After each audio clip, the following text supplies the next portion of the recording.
Il n'y avait pas de fondement. On pouvait transporter le tabernacle. Est-ce que vous me suivez? C'est-à-dire, on n'avait pas vraiment un temple pour Dieu. David dit non, non, non. Si Dieu m'a pris là où j'étais fini, j'étais condamné à être berger. Dieu m'a pris là. Il a dit, comment rendrai-je à l'Éternel pour ses bienfaits? Il dit non, je ne peux pas laisser qu'on adore Dieu dans cette condition-là. Je dois construire un temple pour l'Éternel. Quand il a dit ça, il y a quelqu'un à ses côtés qui a dit pas de problème, je vais vous donner le terrain pour construire le temple. David dit non, non, non, non, non. Je ne dois rien donner à mon Dieu qui ne m'a rien coûté. Où sont ces chrétiens d'aujourd'hui? Je ne peux pas donner quelque chose à Dieu si ça ne me coûte rien.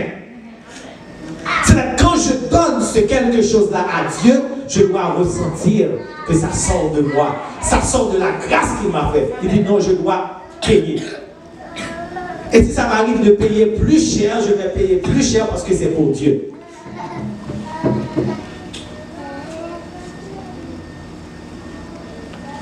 À l'église d'aujourd'hui, on finit de faire l'épicerie, de payer les factures, de tout faire. Puis après, s'il y a des petites monnaies qui restent, on apporte pour Dieu. Je vous ai dit, au Centre Nouvelle Vision, qu'est-ce que vous donnez comme offrande? Cette offrande est à Dieu, réellement. Elle est à Dieu. Elle n'est pas pour quelqu'un d'autre. Elle est à Dieu. Et ça fait le travail de Dieu. Et j'aimerais vous dire, c'est une grâce pour vous, si vous pouvez contribuer dans l'œuvre de Dieu. Amen. Ce n'est pas permis à tout le monde. Ce n'est pas permis à tout le monde. Parce que David voulait construire le temple. Dieu dit, c'est parfait, l'idée est bonne. Je t'ai choisi, certes, tu es le roi selon mon cœur, certes, mais tu as fait quelque chose qui m'a déplu. Je ne veux pas que ce soit toi qui m'attire le temple. Est-ce que vous comprenez, mes frères et sœurs? C'est une grâce si vous pouvez donner quelque chose, puis Dieu a créé cette chose, c'est quelque chose-là. C'est pas permis à n'importe qui. Tu peux avoir tes $200, $500, $1000, tu veux donner ici, puis tu n'arrives pas. Puis l'autre qui a un sou, avec tout son cœur, il donne. Je suis content parce qu'un pasteur m'a dit ça, j'ai compris ça, mais un pasteur m'avait dit ça en plus, quand j'ai compris, parce que vous savez que Jésus disait, c'était la femme qui a donné juste, comment c'était un denier, c'est ça, qui donnait plus. Comment Jésus voyait ça? Parce qu'il suivait, hein? Il regardait les offrandes. Si Jésus regardait les offrandes, parce que c'est important pour lui. Amen. Si Jésus surveillait les offrandes pendant que le monde faisait l'offrande, Jésus surveillait pour dire que la femme qui a donné un denier donnait plus, c'est parce que l'offrande est importante pour Dieu.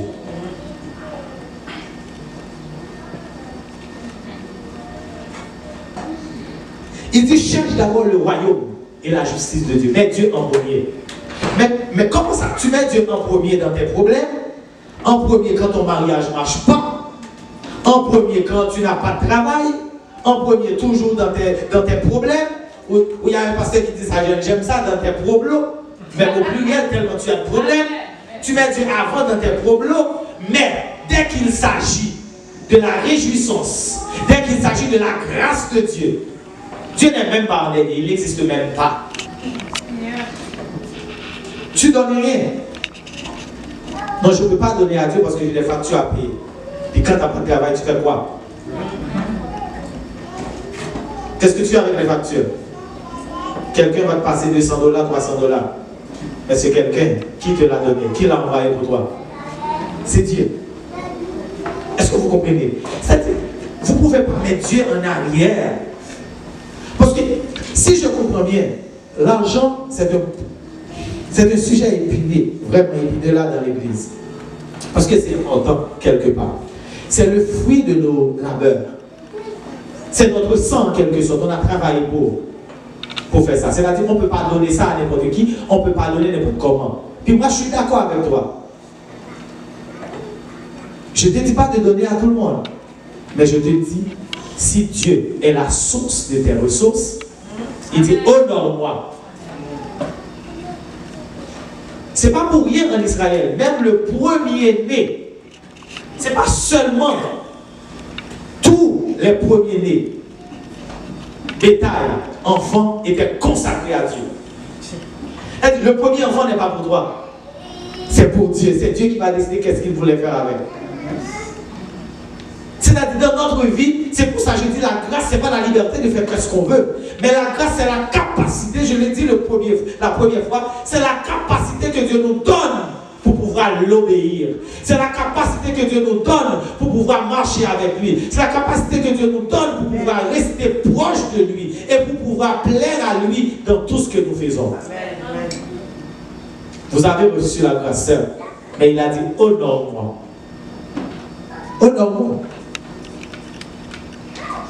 Tu n'as pas besoin d'aller vendre. Peut-être maintenant Dieu n'a pas demandé d'aller vendre ta maison, de vendre, je ne sais pas, ton auto, tout ce que tu veux. Et il nous a dit des chrétiens qui étaient convaincus. Quand on parle de Dieu, il a dit, ces chrétiens disent, on va vendre des terres, on va vendre tout ce qu'on a pour Dieu.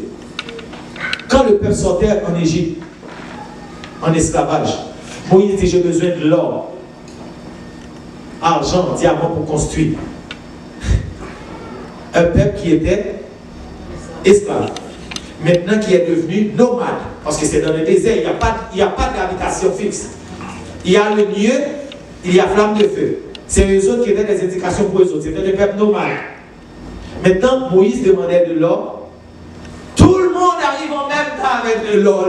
L'or. Moïse dit non, stop là, j'en ai plus besoin. Donc, non, ces chrétiens-là aujourd'hui, Seigneur, je t'en prie, pour le travail de Dieu. Parce que le travail de Dieu doit avancer. Toi, peut-être, tu travailles, tu ne peux pas évangéliser. Mais quand tu donnes des dollars dans ton église, ça va évangéliser, ça va aller. Parce qu'on est dans une communauté comme la lumière du monde. On doit éclairer. Et moi, j'aime cette philosophie-là. Ce n'est pas seulement la parole. Mais on donne la parole et un pain aussi. Ça fait du bien. Amen. Quand tu vas évangéliser l'autre, tu vois que l'autre est dans le besoin. Hein? Il ne voit pas bien, puis ses lunettes sont cassées. Hein? Je n'ai pas besoin de prier, un frère James. Je peux prier pour d'autres choses, mais pour les lunettes, je peux dire, ok, va prendre tes lunettes. Est-ce que vous êtes là? C'est-à-dire, l'Église a besoin d'accompagner le monde. Parce que si tu ne peux pas accompagner le monde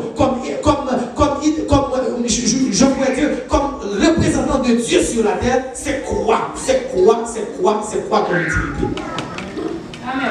Tu dois pouvoir accompagner le monde, non seulement spirituellement, mais économiquement, socialement. L'Église doit remplir son rôle. Nous devons accompagner le monde. Mais comment on va faire? C'est tout le monde ensemble.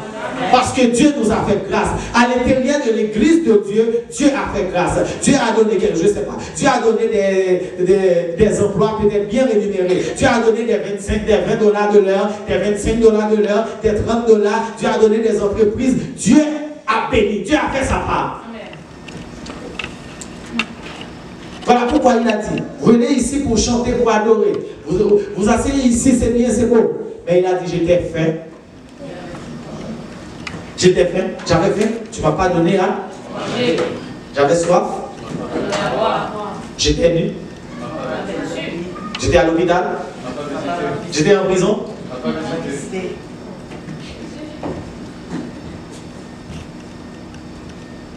Dimanche après dimanche, tu es à l'église, tu es pasteur, tu prêches bien, ici. Mais le travail, ce n'est pas seulement ici. Ça commence ici, mais ça finit dans les prisons, dans les hôpitaux. Amen. Les personnes nues. Et puis c'est pour tout le monde. Ce n'est pas juste moi qui va dire, mais il va dire, toi, j'étais à l'hôpital, mon frère. Tu n'avais pas visité. Tu allais dire, quand? Moi, je ne t'avais pas vu. Mais il a dit à chaque fois que tu faisais ça pour l'un. Ah, c'est pour moi. L'église, on a beaucoup à faire. Dieu va nous juger sur ce qu'il a fait pour nous. Amen. Moi, je n'ai pas besoin de savoir combien tu fais par année, combien tu gagnes ou combien tu donnes. Ça, c'est ton problème avec Dieu, ce n'est pas moi qui vais te juger. Tu peux me dire que tu n'as pas d'argent, puis c'est correct, tu n'as pas d'argent. Ça peut t'arriver, tu n'as pas d'argent. Mais Dieu, il connaît qu'est-ce qu'il t'a donné. Et au dernier jour, c'est lui qui va te poser la question. Je t'ai donné tant, tu faisais ça, et tout ce que tu faisais, vanité des vanités, tout est vanité. Tout c'était pour la terre. Tu n'as rien fait pour le ciel. Et un jour, maintenant, si Dieu reprochait le monde, il va féliciter du monde aussi. Il va dire, j'étais en prison, tu m'avais visité, tu m'avais donné des vêtements. Et l'Église a besoin d'assister le monde comme étant le sel de la terre, mes frères et sœurs. Comme étant la lumière du monde. Mais comment l'Église va faire ça? L'Église, c'est qui? C'est quoi? C'est nous. C'est nous l'Église. Dieu ne va pas juger ce temple-là, c'est nous.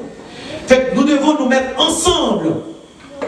Non seulement pour pouvoir rester dans cette place, mais nous mettre ensemble aussi pour pouvoir aller vers les autres. Parce que Dieu nous a bénis.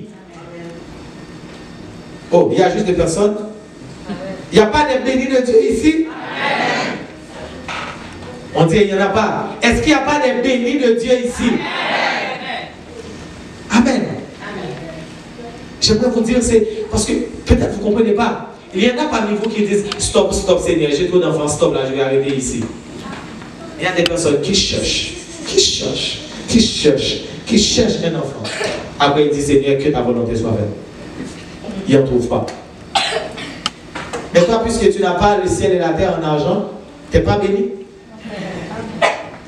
Il y a des personnes chaque semaine à l'hôpital, dialyse, d'autres affaires. Toi, tu n'es pas béni. Parce que pour toi, la bénédiction, c'est matériel. Si vous comprenez ça, vous allez encore être pauvre le restant de tes jours. Parce que la bénédiction, c'est d'abord spirituel. C'est d'abord une parole. Je vous l'ai déjà dit. Tu veux vivre dans la grâce, accroche-toi à la parole de Dieu. Obéis à la parole de Dieu. Fais ce que Dieu te dit et tu verras. Mes frères et sœurs,